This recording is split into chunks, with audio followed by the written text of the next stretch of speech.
I want to send a special thank you to ClayShare for sponsoring this episode of the podcast.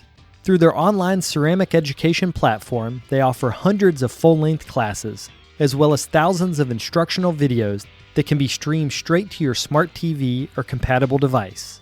They offer a wide range of topics that are perfect for the beginner to the experienced potter.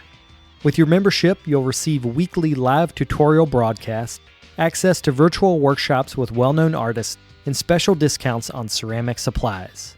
If you sign up today, use the offer code RAMBLER25 to receive a 25% discount on your first 3 months. For more information, check out clayshare.com.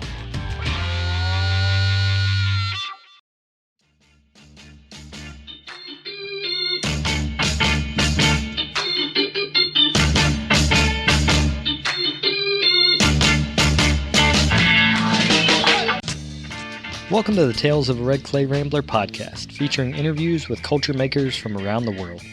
This is Ben Carter. I'm going to be your host.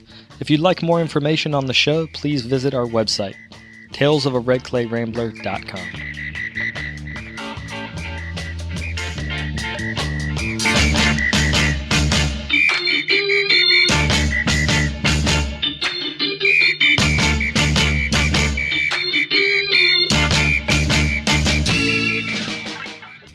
Welcome back to episode 365 of the podcast. Thank you guys for tuning in. Today on the show, I talk with Mark Shapiro about his research into the life and times of Thomas Comoro. He was one of the most important potters working in New York City in the early 1800s. And in this interview, we focus on his iconic oyster jars that are attributed to his studio, as well as his political and religious life within the African American community. If you'd like to see examples of Comoro's work, you can look for him in many major American collections of stoneware from this early 1800s period. I'll also be posting images of his work in the show notes that are connected to this episode at talesofaredclayrambler.com. Mark's previous research was on Karns, and he wrote a wonderful book on her called A Chosen Path, which was published by the University of North Carolina Press in 2010. He has also published many articles and reviews of other publications, which you can find links to at his website. That's stonepoolpottery.com. Before we get to that, I also wanted to mention that Mark will be participating in this year's NCECA conference. He's going to be talking about the life and work of Comoro as a part of a panel called Enslaved and Free, 19th-century African American potters. That's happening this Friday, March the 19th, from 1 to 2:30 p.m. That is a part of the all-digital NCECA conference, so you can join that from wherever you're listening to me now. You can register for the conference or find out more information at nceca.net. Also wanted to do today's Amico Community Corkboard, which is in support of the Savannah Clay Community's Sip Cup Show. This year's juror is Renee Lepresti, and they are accepting applications to that exhibition up until midnight on March the 31st. For more information or to apply, visit savannahclaycommunity.com. Without further ado, we'll get on with the interview.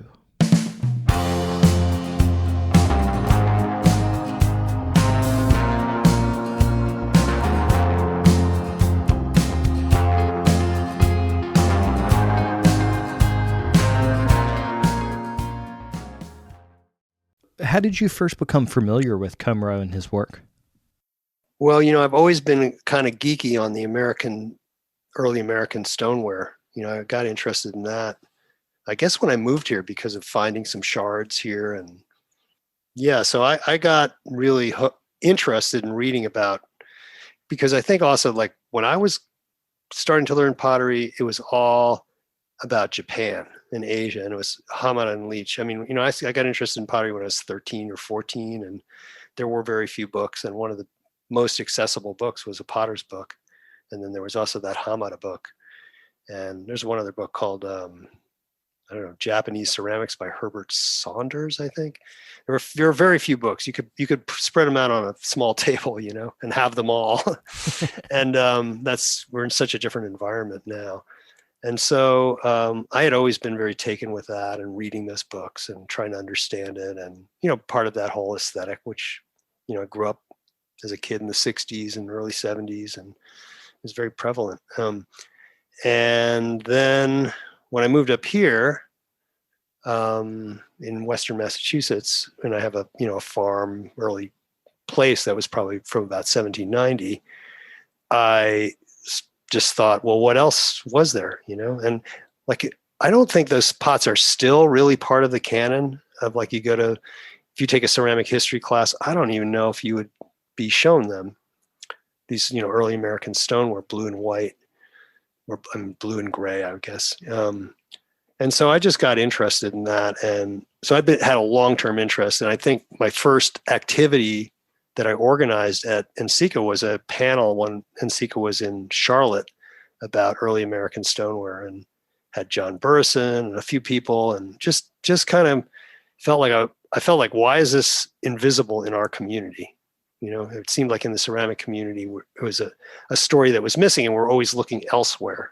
It wasn't like some nativist thing, like, oh, America is good and we have to look, within America. But it was just sort of like, I don't know, they were very straightforward pots. They had beautiful surfaces. Like a lot of Japanese pots, the clay bodies are really rich. The firing marks are incredible. And they're so related to daily usage, they're very Mingei pots in some ways, you could say. I think that comparison can be overstretched, but it was, for a while, that was very appealing to me. I think Mark Hewitt has argued that quite forcefully.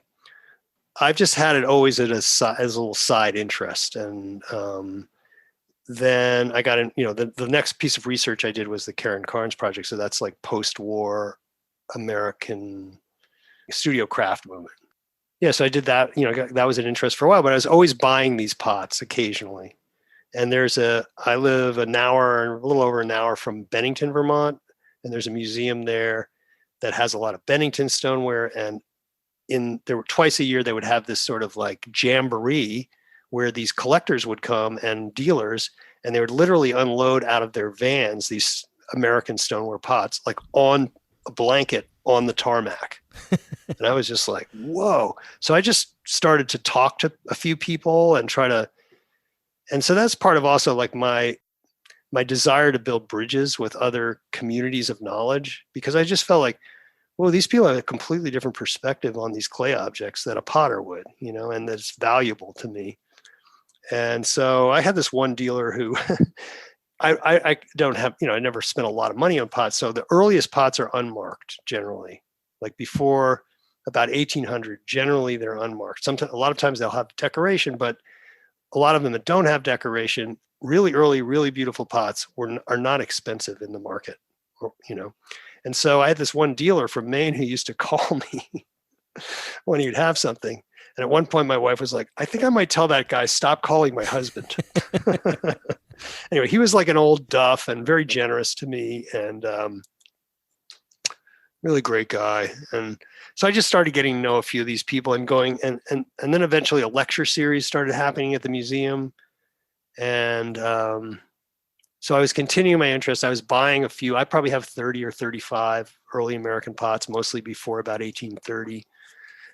And I started reading Ceramics in America, which was a huge opening, because I just felt, to me, oh my God, look at this. The way people worked with clay over time, we're just scratching the surface here, and we think we're doing this big thing. But really, if you look at the degree of specificity, of sensibility, of technical level of historical pots, whether it's, whatever, creamware or mochaware or, export porcelain, all this stuff, Delft, it's incredible, and it's really enriched, I don't know very much about that, a lot of those topics, but it's really enriched my sense of being a potter and being connected to a much bigger community of makers that stretches back in time. So I had visited, I think even before I organized that lecture which was a long time ago, must have been 20 years ago in Charlotte and Francica, I had seen in these books that this Remmenschneider collection was at the Smithsonian Museum. And they're always like these incredible pots. There's certain books like Stonewares of New York by William Ketchum, or like Early New England Potters and Their Wares by Laura Woodside Watkins, or Georgiana Greer's book, American Stonewares. There are certain books that were sort of standard references. I tried to get them. Some of them were out of print. And I would always see like Remmenschneider collection. So at some point I went to DC and I like broke down the door, I just was like, excuse me. And I got in there to look at those pots, and I was able to photograph some of them. And it was always like, wow, this is incredible. Because Remmenschneider had given his collection there, and also Laura Woodcock Watkins had given her collection there. And the guy who wrote this big book on Bennington stoneware, Osgood, had given his collection, or a lot of it. This very, very deep, rich collection of American stoneware. I always wanted to go back there, and I don't know how I heard about this, maybe through Louise Court or something. I heard about this fellowship that they have. It's called the Smithsonian Artist Residency Fellowship. And I applied, and I ended up not really doing quite my project that I had thought, but I ended up working with someone named Bonnie Lilienfeld, who was very generous to me at the Museum of American History, and working in those stacks, because all those pots, they barely see the light of day. I mean, there's a whole history of that museum shifting from being a decorative arts museum or a mechanical arts museum to being a history museum in a more general sense. And all their deck arts materials are just really locked up. So there's this room and there are these locked cases, and there's just pot after pot after fabulous pot. And I would take them out. I'd have to wear gloves, which was funny because they're stoneware, and they're like these rugged pots, bring them out on the table and look at the catalog record, write a little bit about them, photograph them, and just be with them, and my advisor would sit there, very generously and do her work on her laptop, because I couldn't be in there alone. And they have got, I'm going to say maybe 10 Comoro pots in there. And I'd always seen these Comoro pots in books, and the main reference to the Comoro pot the reference to Comoro in the standard text, which is Ketchum's New York Potteries, whatever it is, New York Stonewares. I don't know exactly the title, but it says a little tiny bit about Comoro, and it says he was probably a French immigrant, and he's like listed among in the 18th century and early 19th century as one of maybe 4 potters in New York of importance. I think I read in Ceramics in America that he was African. He'd been discovered to be African American. So like, whoa, that was before Smithsonian. I knew that. Maybe there's a guy named Brant Zip, who is a researcher and part of this auction family, the Zip family, which owns Crocker Farms Auction. They do a lot of incredible research. He's done a couple of videos on Comoro. He's writing a book on Comoro. So I kind of got as tuned up as I could based on what he had put out there. So then I was just in there, and I kept looking at these pots and going like, these are amazing, really. That got me really excited about it. And I ended up, at that time, the African American Museum had just opened. I don't know if that's the correct title of it, and I got myself over there, and I met with a couple of curators, and they have 2 Comoros on view there. They have a jar and an oyster jar, because maybe as we'll talk about, Comoro made oyster jars for the free Black oysterman community. I had done as much background reading as I could while I was there. I was at Smithsonian for maybe a total of 6 or 8 weeks. And so I would read at night, and I would look at pots, and then I'd look at pots. It was great. My clothes never got dirty. It was the most amazing thing. Yeah, so I went over there, and I was talking to these great women. One was a curator, the other one I think is an archaeologist. And I was saying, and then I discovered that he did this. And they were going, "You're writing a book." I was like, "No, I'm not." They were like, "Yes, you are." I was like, "No, I'm not." So anyway, they were very kind of encouraging about like how rich they found this material. I guess I just came back home, and I just kept reading. The thing about, I don't know if you want to sketch out briefly like his biography or. Yeah, and actually, one of the questions I have is once you isolate a maker that you enjoy their pots, like as a someone who does history, when you find a pot and you're like, wow, that's amazing, I want to find out more about that person. How do you then go look at that backwards and figure out what was their life like up to the point they made that pot?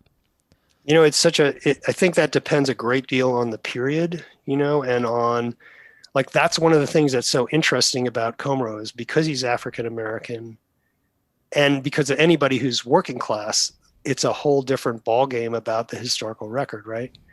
There is a whole sort of these schools of history that are interested in the subaltern or, popular history, or interested in finding out about people who are not like, being elected to office and who are writing history, right? The people who don't get to write the history. And that tends to be more like a little bit more like detective work. And for example, right now I'm taking a class online in microhistory, which is one of these methodologies, which generally a lot of it is history of Renaissance history from court records. So they're looking at court records because the clerks of the court, when someone fell afoul of the law, wrote verbatim what was said. So it's like, whoa, you have a chance to hear the voice of, and then you have to sort of ferret out all the what's really going on. So it's kind of interesting. You have to do very close reading of very limited documents. Back to your question, I think it depends on the period, and I'm not a real historian. I'm not trained as, I did an undergraduate anthropology degree and I did some history in undergraduate, but I'm on a steep learning curve right now, like in studying Karen, like the history of Karen, like she was alive. So I was able to interview 6 of her associates who were still living. I was able to go to the archives at Black Mountain College in Raleigh, the state archives, look at images that included her and her surrounding, and like talking to this guy I was telling you about earlier, Mark Davenport, who grew up on the land. Then there's catalogs, like you could find catalogs sometimes, and whatever has been published. So you have to look at like Craft Horizons, in that case, there are a couple of big articles about Karen and Craft Horizons in the 50s. So yeah, I think it's really different depending on what it is, but you start by Googling, right? Like we all start with everything, and you go from there. I've unfortunately right now the archives are closed. So the next step for me is to really start opening boxes, which I have never really done, which I'm very excited about doing. And I kind of know which boxes I want to, I'm starting to know a little bit where the boxes are that I might want to look at. And that's from reading footnotes of other scholars, right? But the interesting thing about Comoro is that he does appear in the historical record, because just to backtrack, the first thing I would do is try to find out what pots, images of pots you can see. And in Comoro's case, there are a lot of pots in museums, right? So like what pots are in museum collections? And, Comoro made these oyster jars, which are really a sort of distinct body of work. He made these incised and blued pots in the earliest part of his career for maybe 3 or 4 years. That's a distinct body of work. And then he made kind of some, what I'd almost call like standard ware, which is these pots with swags and tassels, or he took these swag, you have a swag and a tassel, and he flipped those over and imposed one over the other, and it created this pattern that people call clamshell.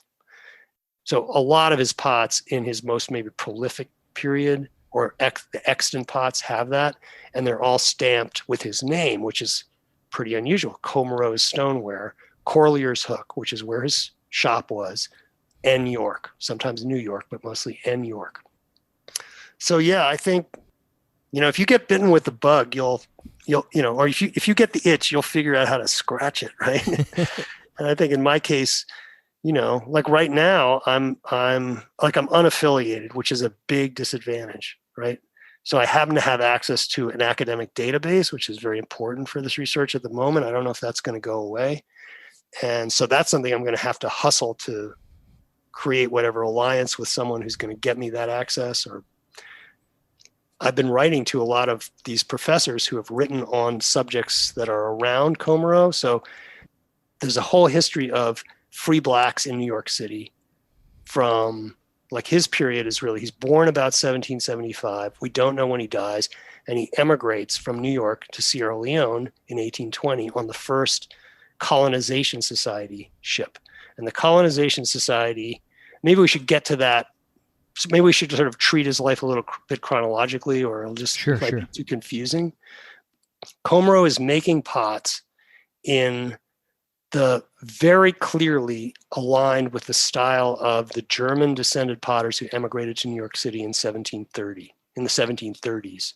So there are two really important New York City families, the Croliuses and the Remis.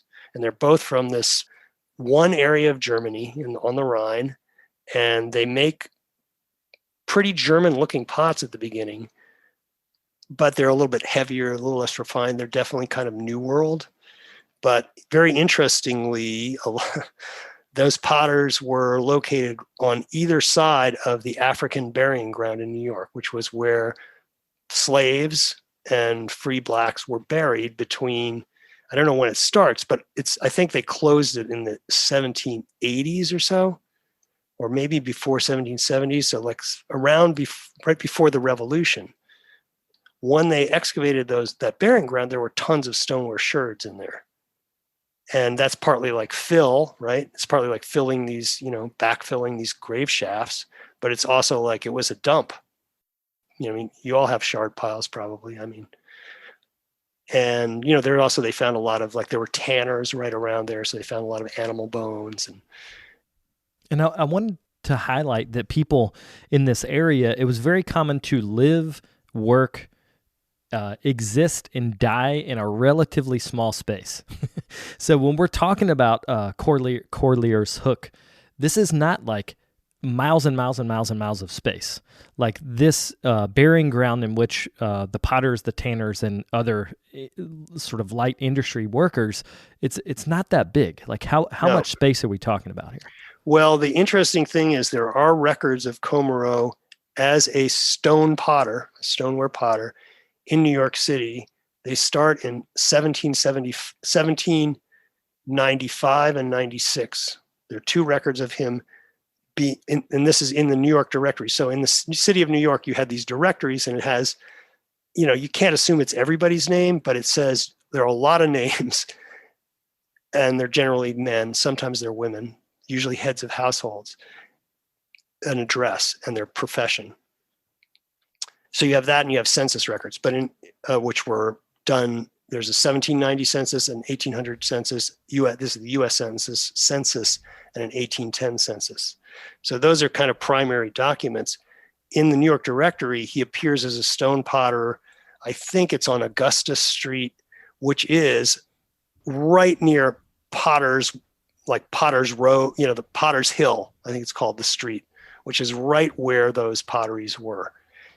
So clearly he's working adjacent to those potteries. He's listed as a potter. He must have been working for Crolius, I think, or Remy, and then in 1797, he moves to Corlear's Hook. And that's when I think he establishes his own shop, right? Because there's no other potters in Corlear's Hook then. And Corlear's Hook is over where, if anyone who's been to New York City, the area I was discussing before is around where City Hall is.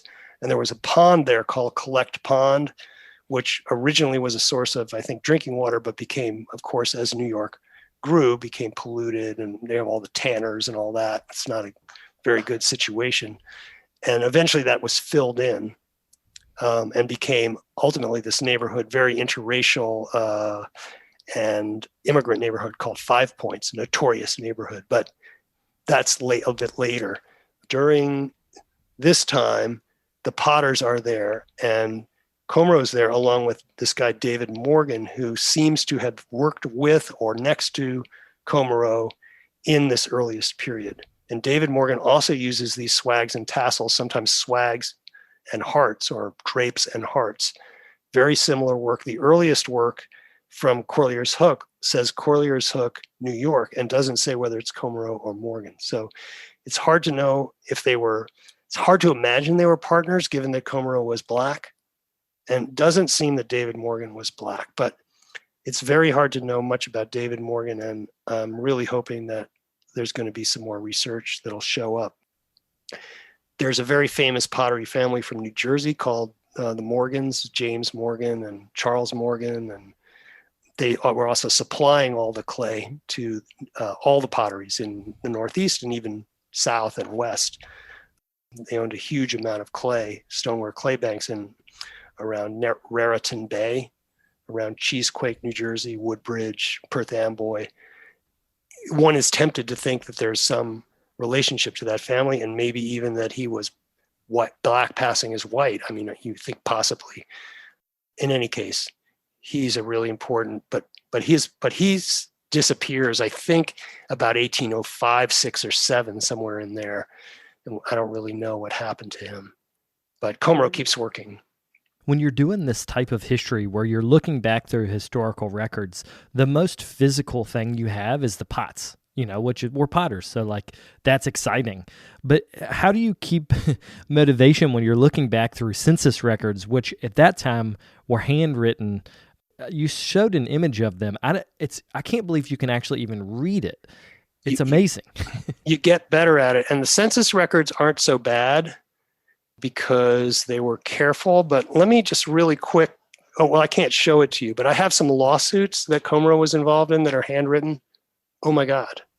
They're really difficult to read. But it's like anything, you kind of get sort of used to it. There's that whole thing about in early writing, S's look like F's. I don't know if you've seen that. Because of cursive? Yeah, I guess. And but there's something very palpable. Like right now I can just show this to you. The listeners won't be able to see it, but this is a copy of a letter that was published in a newspaper rebutting Comero's criticisms of what was going on in Sierra Leone. And I'm holding it in my hand. It feels very real to me. Well, we can discuss a little bit, sketch out his biography, but in the Sierra Leone period, there are the most examples of his own words as either written by him or reported by someone else. So that's a really like that court record thing I was talking about in Italy. It's like, whoa, you actually, and it's not necessarily 100% reliable, but it's the closest I'm ever going to get to what the man said, I want to back up and talk a little bit about what life for the Black community was like in New York City around 1800. Because when I was listening to your lecture, I learned so much about him as a man and as a potter, but I also learned a lot about what the community was like. So can you talk a little bit more about that in terms of population size, business exchange, stuff like that? Well, it's really one of the dilemmas is to try to find out more about the economics of the free Black community. But the big sketch is that the population, New York has a pretty high Black population in general of enslaved and free people, much higher than like New England has tiny, like 3 or 4%. In New York, it's around 10%. That stays pretty steady even as the population grows, I think 3 or 4-fold from 1800 to 1820. But the portion of enslaved Blacks drops precipitously, and the portion of free Blacks grows in proportion. So that I believe it's something like don't hold me to this, but something like in about 1800, I think there's 3 free Blacks to every 1 enslaved Black. And in 1810, I believe it's 7 to 1, 7 free Blacks to 1. So you have all these things that are developing. It's the post-revolutionary period. There's a certain amount of emancipation happening, but it's, there's also like this influx of Blacks coming from the Caribbean and especially Haiti, from Saint Domingue, where there's been this revolution, Oh, right. And then you also have a lot of it's called self-emancipated Blacks, so runaway Blacks who go to New York because it's a great place to be anonymous because there's a large Black community. It's a big city. Yeah, so there's a lot of growth of the free Black population. They were barred from a lot of professions. One of the large professions in New York was a cartman. So, New York was one of the biggest ports, was, I think, the biggest port in the United States in that period. And so there's a lot of moving stuff out of the port and into town and around. And they could not be cartmen. They could not drive a horse, Blacks got the crappy jobs, like chimney sweep. They emptied night soil. And there were some better jobs, but what I've really discovered in studying Comaraw's life is, and in just reading about the period, is the opportunities, and this is just so counterintuitive, right? To, like, we like to think of slavery in the North, no big deal. We were the good guys, right? Well, in fact, repression of Blacks increases from 1800 to 1820 tremendously. Like, for example, voting rights. Free Blacks could vote, no question, before 1811 if they had a certain property, paid a certain amount of rent, nominal, and it was, very nominal, and no one was really checking, it seems. By 1811, 1815, 1821, it's an old story of voter suppression, put in more and more qualifications, until by 1821, it's almost impossible for Blacks to vote, and it's much easier for whites to vote. It's a complicated story, but what was it like for them? A lot of them were living in cellars, which was very unhealthy. And there was they would have these periodic fevers, and there would be much more attrition of Blacks living in cellars or attics than there would be of the white population. I'm sure they were much less well nourished. I mean, one thing that absolutely shocks the conscience, it'll put a hole in your heart, is to read the reports of the excavation of the skeletons from the African burying ground. And this is 18th century, mostly burials. But their bodies were destroyed by either hard work or abuse or malnutrition. So I think there was a lot of hope right after the revolution. There's always been this thing in the United States about property versus citizenship. So enslaved peoples were property, and they, Thomas Jefferson was going to protect that, and Washington owned slaves and went way out of his way to try to capture one of his slaves who escaped from him, who self-emancipated, spent his whole life looking for her, never did.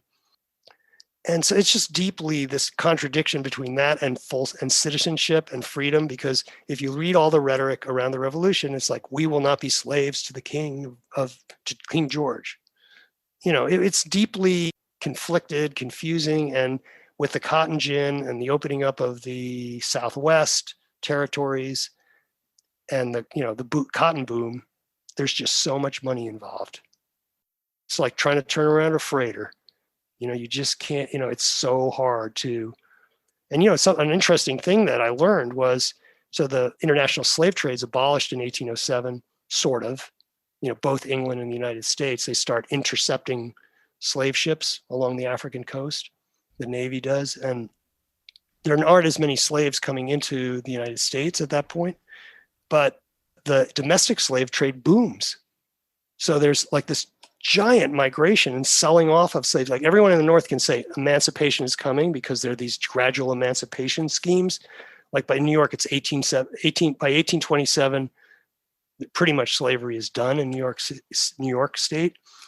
And the slave owners see it coming, and they're like, oh, what? And then I'm going to be responsible for the upkeep of my, it's like they want to get out while the going's good, sell while the selling's good. And a lot of people are selling their slaves. There's a lot of kidnapping in the North too, but even in the North, but really in the traditional South, like, South Carolina, Virginia, North Carolina, there's a huge selling off of slaves south to the deep South as the sugar and cotton boom really gets going. So that's a terrible story, and horrible conditions. Especially sugar plantation work is the worst, most dangerous, and then you're in family separations and the whole, sexual abuse. It's a dark, dark story. In New York, you mentioned that some of the jobs that were available were the oystermen, and that because of that, Comoro ends up making oyster pots for this specific community. So can you describe what the shape of the oyster pot is and how that tied in? They're very different than, most of the pots in that early period are what they call ovoid. So if you think of an egg, it has a narrow base, a swelling body, and usually, a more narrow neck. And these oyster jars, they're completely straight-sided, and they have a sharp, flat top, which comes in a bit, and then a gallery, for a lid of some kind. It's controversial whether those lids were actually ceramic or cork, or because no single ceramic lid has ever been found, which is unusual, but it's a bit of a dispute, I guess. Most of them are about a quart, but I've seen some 2-quart ones. And in New York was known for oysters, and New York oysters were kind of a specialty. And interestingly, oyster rooms, oyster cellars, were one of the few interracial spaces in the city. So often owned by not often, but there are examples of African Americans who owned oyster rooms. They'll often be a venue where music would happen, sometimes prostitution, or there are complaints of it anyway. I don't really know why or how it evolved, but I think it's in about 1810, out of 25 oystermen or 26 oystermen in New York City, 16 were African American freemen. So it's a majority freeman profession. And a lot of these oystermen had stands on the street where you could go and get oysters. It's sort of like, like a hot dog cart now, right? It was like street food. And then a little bit later on in the 30s, there was a guy named Thomas Downing who owned a very famous oyster restaurant where all the politicians made their deals. And Thomas Downing apparently served 50,000 oysters when Charles Dickens came to New York in celebration. So he was pretty prosperous, and this a little bit later, and his oyster jars have a neck. They're a little bit different, but they were frying oysters, they were, eating them raw, and they were pickling them.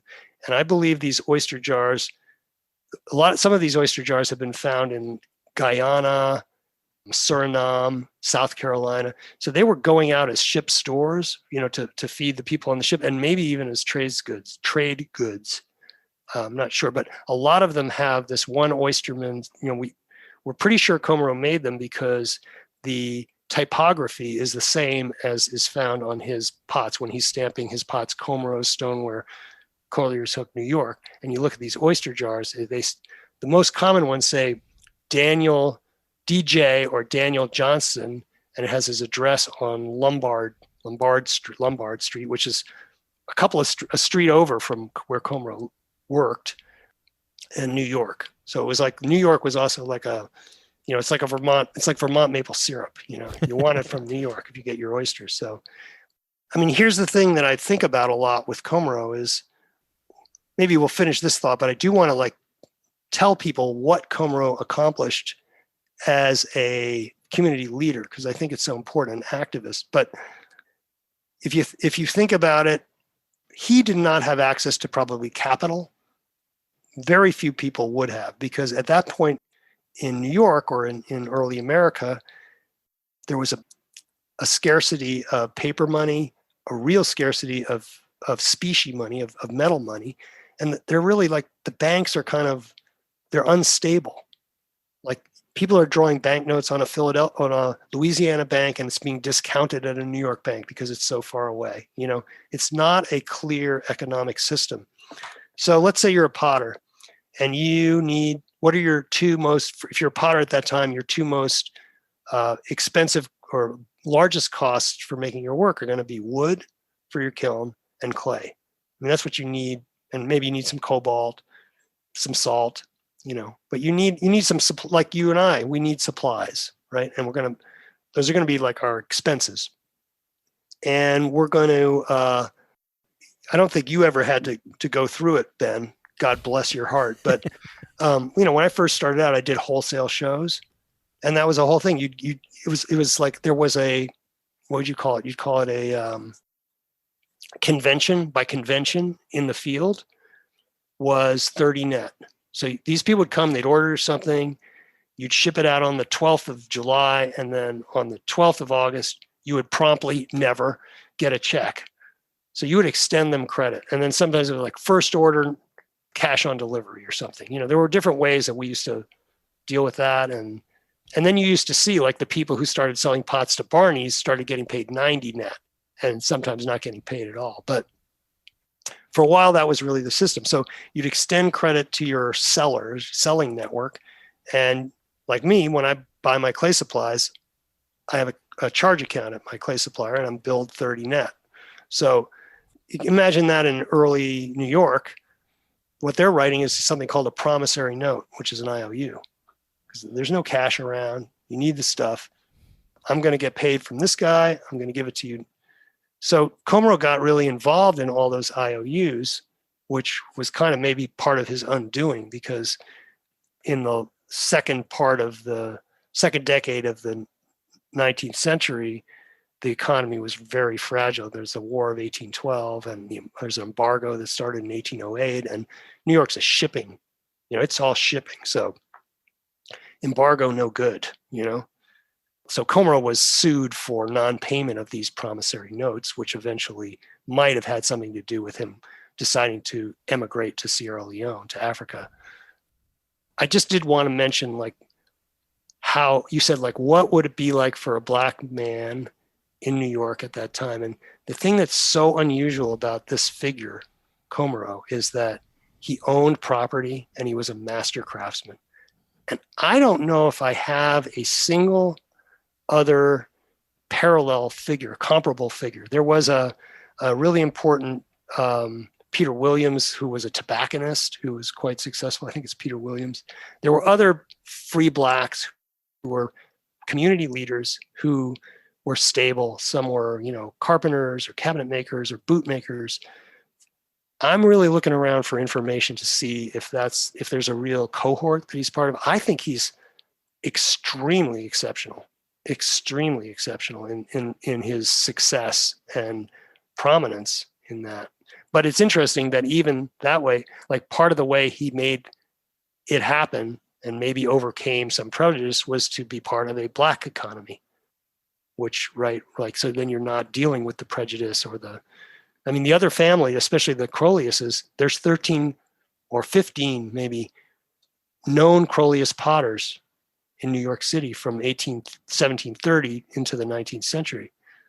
And eventually Clarkson Crolius Jr. becomes a state legislator, a senator or something, and a philanthropist. So, they had a big network, and a single black man would be up against that, right? You mentioned that a part of his experience is that because he was a community leader, someone that was established in that community, he became involved with politics. So can you talk about, in politics on the most local level in terms of abolition and moving towards equality, so can you talk about the Mutual Aid Society and the ideas that he was involved with at the time? That's a great subject, and it's one I'm really puzzling over at the moment, because as far as I can tell, he petitions the legislature in 1807 to get, I think it's to incorporate, and I'm trying to understand why incorporation is so valuable, but a mutual aid society and what he says is to aid his brethren, and I don't know if I have the language in front of me, but something about, and as far as possible, free his brethren from bondage. So it's also an emancipation society. Now, that you never hear about that society after he says they began it in 1804. These mutual aid societies were sort of like self-insurance groups. So everybody would kick in something, and so they would pay burial expenses, or, if the breadwinner died, they would help the widow, or, like that.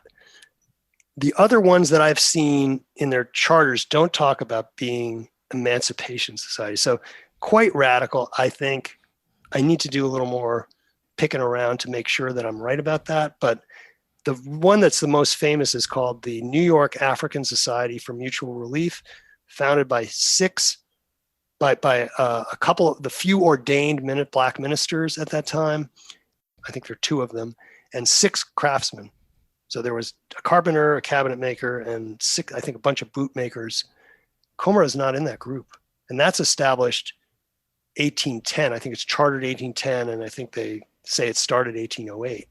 I've been looking for his name all over in that group. And that group is really to aid one another. It's not about freeing enslaved brethren. So that's a mystery. But so he's involved with that. Then he's also, so the first African church was established.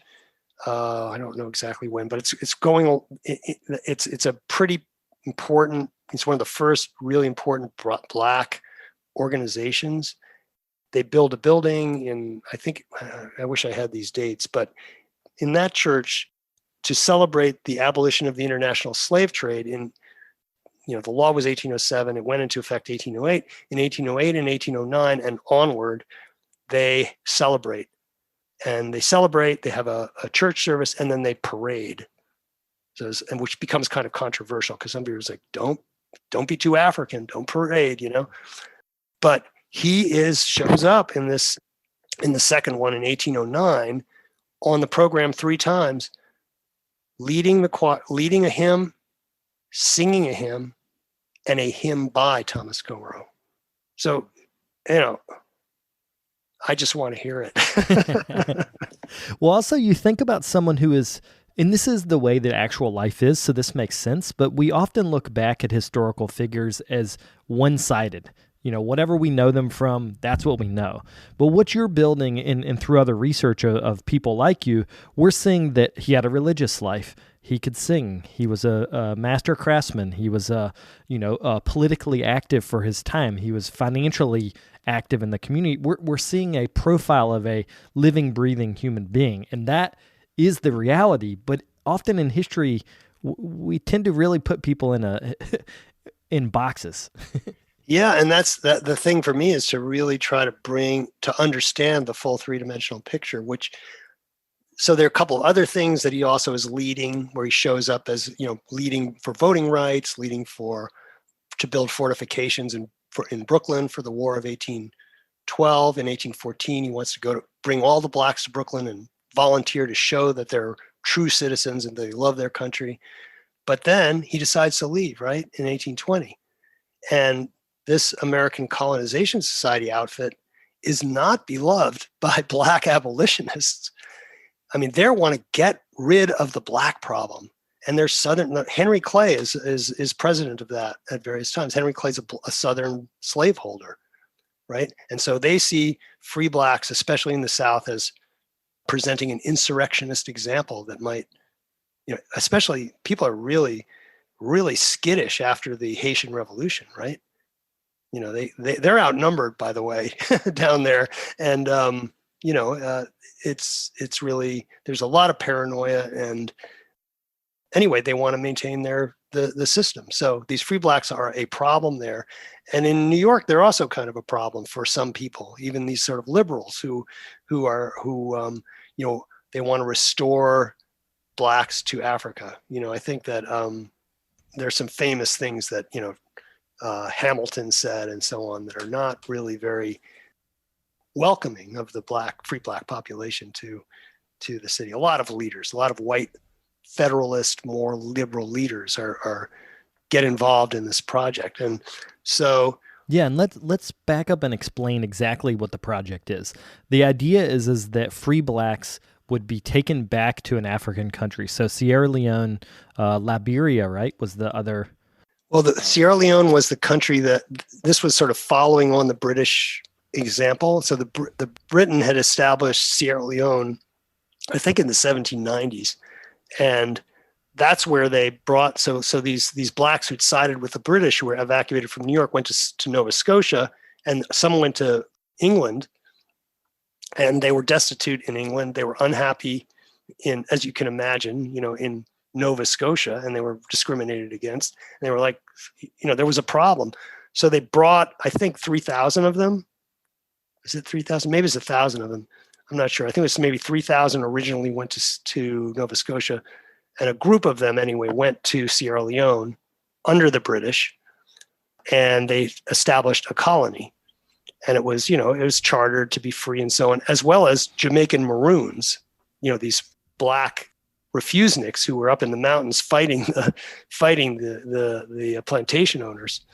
They made a deal with them to go there. So at the time in 1820, on the first voyage of the American Colonization Society, which was a sort of public-private partnership. It was a private organization, but they were given some, President Monroe supported it, and some money was kicked in.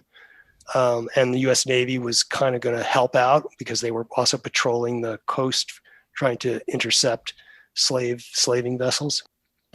It's really just like, it reminds me of the invasion of Libya. They didn't have a plan. They just went there. There was a black sea captain named Paul Kufi, who was from eastern Massachusetts on the coast, who had gone there, who was quite successful, and gone there and met this guy named John Kitzel, and had talked to him, and it was very high on this project. And so he was black, and he brought it to Philadelphia, and people were in support of it. And Kitzel started corresponding. I can provide you with a place to land, right? This place in Sherbro Island, Kempelar, this place that and I think I said before, Kitzel had been an enslaved, kidnapped black from Africa who had been sided with the British, gone to Nova Scotia, and then was evacuated to Sierra Leone and had done well. He owned land in Freetown, and he owned land on this island. They show up at his place, and apparently there hadn't been any correspondence with him. They'd sent the the Colonization Society had sent 2 agents in 1818 to talk to him, and he hadn't heard. And they've said, "Oh yeah." He said, "Bring them. It's great. I'm all set. I can provide you with huts and so on and so on." And he had no correspondence from anybody for 2 years, and then they show up. So 86 settlers and 2 agents. Do you know why Comoro became a part of that project? Like, what was the connection? That is sort of my research project. I would say that is one of the main. There are a couple of questions. One is, why did he leave his place of business, and I think his place of birth, his city of, where he was doing commerce, where his family was? Why did he leave? And the other question is, who was he? And I think I have some beginning answers to both those things, but I think these foreclosures played a role, right? So he basically lost his property in 1819, and he left in 1820. And that's because what's thought to be because of the supply chain was so disrupted. The promissory notes were coming up, and he basically got sued and had to give up the property. Yeah, for whatever reason, he was in bad economic straits, which I would also, more work needs to be done, but I think racism plays a role, right? So this is the same time when he's almost the exact same age as Clarkson Crolius Jr. I think they're born almost the same year, within 2 years of each other, and he's killing it. His pots are all over. He's making a ton of dough, So, it's hard to know exactly, but I think the economy was pretty bad, pretty rough during that period. And I think doesn't help to be a black man. And I don't know. I think that area maybe is kind of developed. I think there are people who had his eye on his property, because the people who are suing him end up on the deed of his property. Several of the people who are suing him. So he must have, paid off some debt by giving them some equity. So here's the thing, Ben, about his immigration. So he appears in that church document, and that is with an august group of men. These are like really powerful black leaders in New York at the time, Freeman. And he just doesn't show up again, in this company. And I wonder, and when I read some of the letters, he talks about heathens and thank God I'm born a Christian. And I wonder if there isn't a certain missionary component to this, where he really, he's really going to Christianize the heathens. And so I would like to find out more about his church affiliations after this, because I think some churches were more, I think the Baptist church maybe is more you know, interested in conversion. One of the things I wanted to spell out for the listener is that this idea of repatriation to Africa is an idea that came up, it was floated in a lot of different eras of this 100 years we're talking about. But how this actually plays out on the ground is that you're taking people that have no connection to a land, putting them in the land with the trust that there's something's going to be there when they get there. So Can you talk about how that really didn't play out? Oh my God, Ben, it's almost hard to talk about. I mean, it was such a disaster. They arrive, and I think within a month, both white agents are dead, and within 2 or 3 months, about 20 of the settlers are dead from fever. There wasn't any good water. There's really not good food there because it's essentially a salt marsh. It's a mangrove marsh. It's so interesting because with the white agents dead, there's a mixed race minister named Daniel Coker, who's from Philadelphia, who is appointed as interim agent. So he's in charge. There's a lot of dissension. No one wants to listen to him. They said, we came here first to be for self-determination. We came here because of the racism at home. We don't want to be told what to do. And meanwhile, it sounds like a complete collapse of organization. I mean, it's like people are stealing from each other. The local blacks are demanding money for anything they bring. They want a lot of money to be for any supplies. They are actually, when there's disputes, they want to call the settlers into their own courts, these palavers, and they threaten with enslaving them, which is the sanction there. There's slave trading going on all around them. All these people they're kind of playing both sides of it. It's confusing because Sherbro Island is actually really close to Sierra Leone, and actually the British don't want the Americans there. It's too close. The local power centers don't want the Americans there because they are anti-slavery, and they're making a lot of money selling slaves. It's the coast. All the slaves are coming from the interior down, and I mean it's just a horrible mess. And Comoro loses his wife and maybe his daughter, I think maybe his niece right away. I should just read you this one section because it's so powerful about explaining, as the agent himself said, it's a dark picture, but its shades are truth. This is a letter from an agent who came to sort of clean up the mess and evacuate the remaining settlers. Most of them had been evacuated already to a higher ground on the same island. This replacement agent, Mr. Wiltberger, he's a replacement U.S. agent, took passage to Sherbro, which is where the remaining settlers were, and was much benefited in health.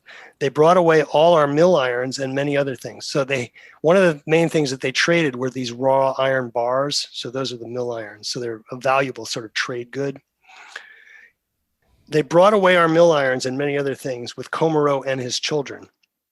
This man, Comoro, had quarreled with Coker. That's the mixed race person who's in charge of the colony at that point. While at Sherbro, he sided with Kitzel and left the colony. Kitzel's the one who owns the land, who I described earlier. They had new quarrels, and Comoro says that Kitzel is going to murder him and his family. I do not pretend to know how much of it is true.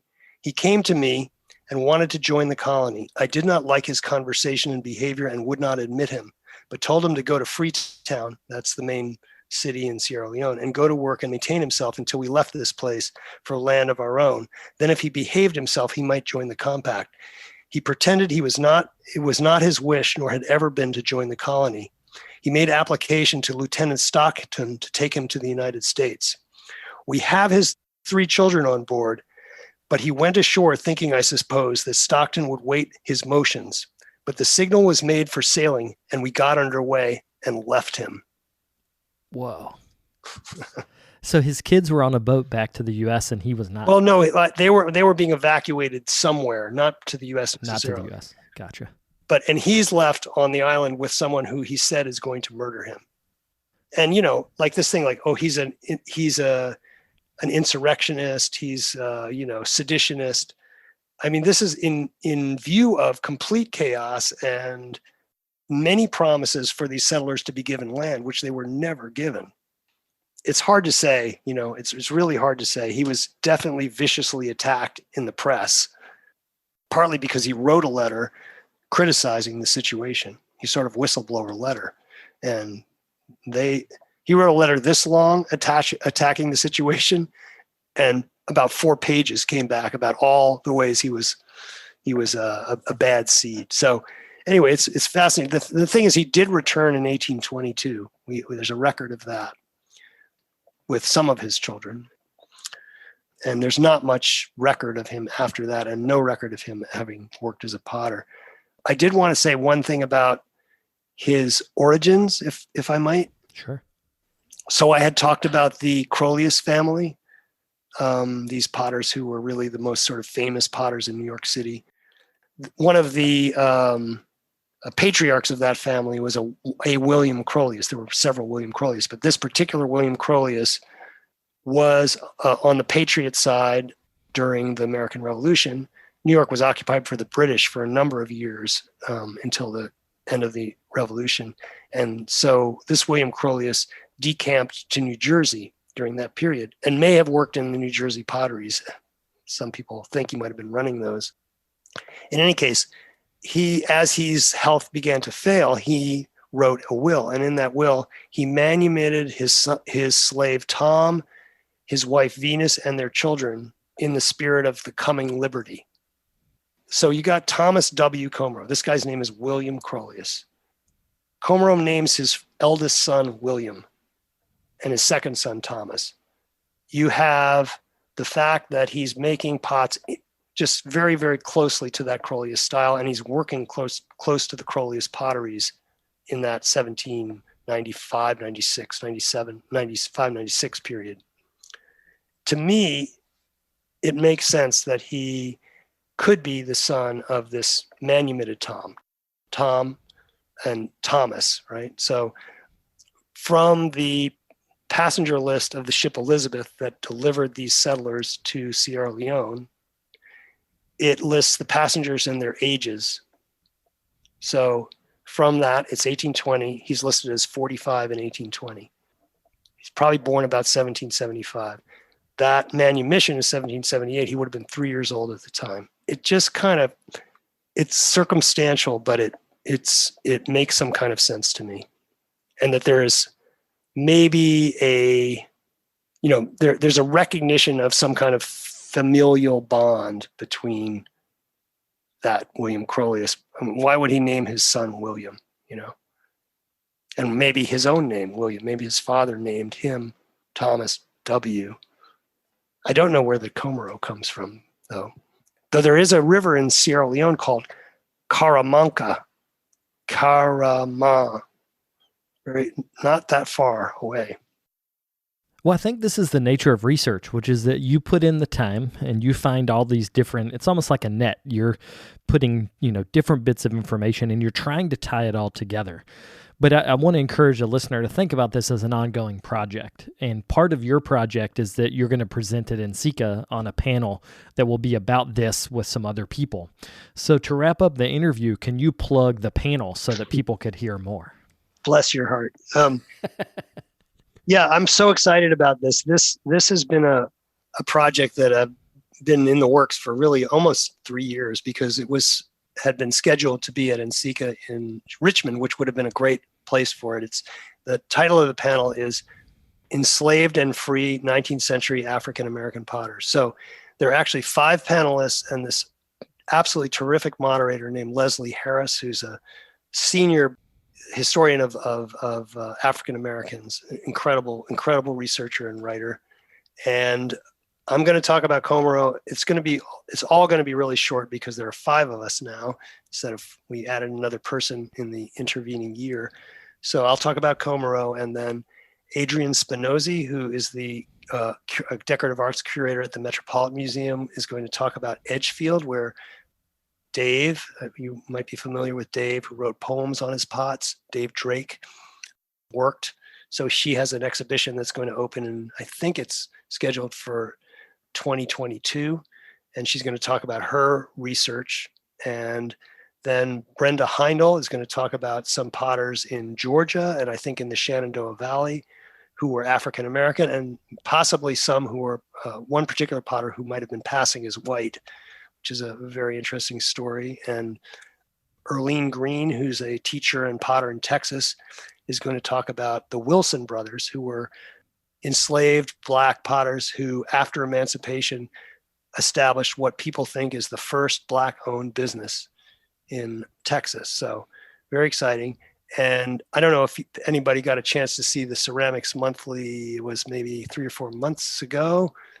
David F. Mack wrote an article about his idea for a repatriation law, which would mandate that the proceeds of sales of pots made by enslaved people that are in the private domain, not things that are in public collections, should go to the legal descendants of those people. So that'll kind of bring all this research into the present. I think the main thing is I was very moved by, during the Black Lives Matter, one of the projections on the monument in Richmond of Robert E. Lee. Beautiful.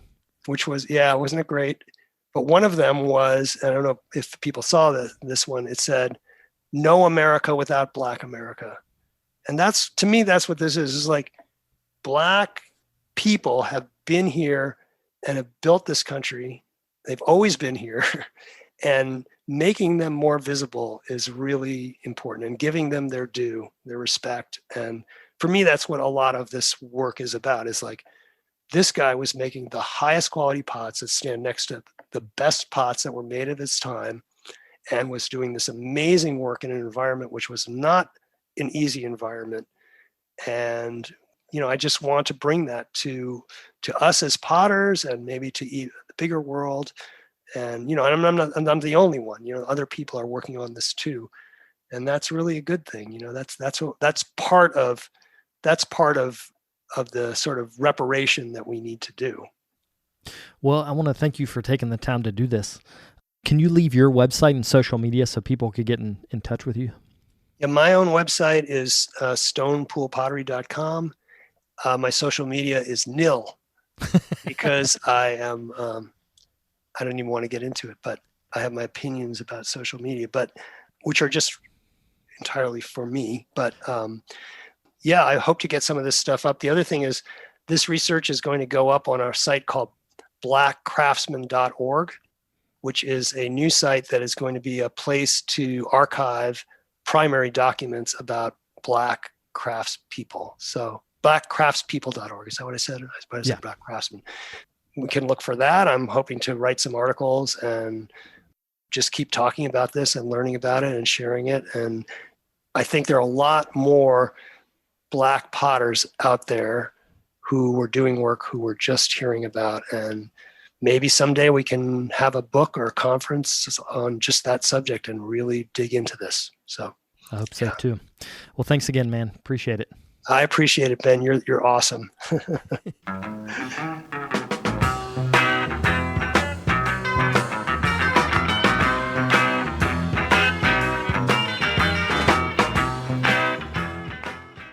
I'd like to thank Mark for taking the time to do this interview. It was a pleasure to catch up with him and to hear more about Thomas Comoro. Also wanted to give another plug for today's Amico Community Corkboard, which is in support of the Savannah Clay Community's Sip Cup Show.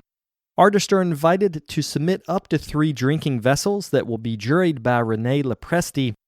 They will be accepting applications up until midnight on March the 31st, so make sure to get your application in early.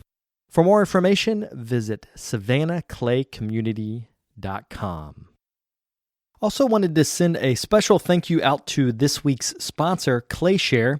They are an online ceramic education platform that offers hundreds of full-length video classes. If you sign up today, use the offer code RAMBLER25 to receive a 25% discount on your first 3 months. To sign up, visit clayshare.com. I'll be back next week with another episode. Thank you guys for tuning in.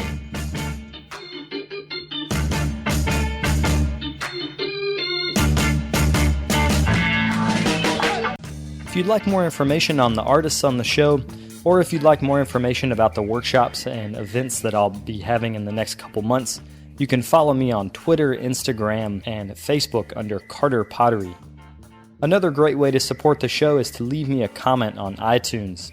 To do that, search Tales of a Red Clay Rambler under iTunes Podcasts, and you'll find a page that's linked to our show. Thank you guys for the support.